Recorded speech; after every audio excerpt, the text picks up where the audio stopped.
Hey guys, welcome back to another quick how-to. So today I'll be teaching you on how to delete Wix website and start over. So first go to your Wix website and then right here you just have to click on the all sites and then click on go to all sites and you'd be able to see all of your sites on Wix.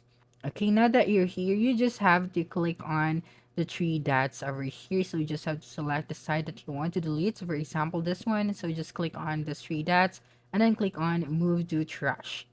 Okay, as you can see, sites will be kept in trash for 90 days. So you just have to click on move to trash and it will be kept in the trash folder for 90 days.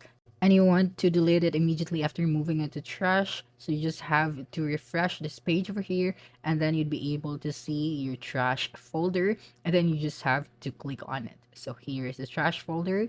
You just have to click on it. And then after that, just click on the three dots right here and then click on the remove site. And if you have a change of mind and you want to restore the site, then you can just click on restore site or click on remove site to delete it immediately. Okay, so that's a wrap. Don't forget to like, subscribe, and hit the notification bell for more quick how-to videos next time. Adios.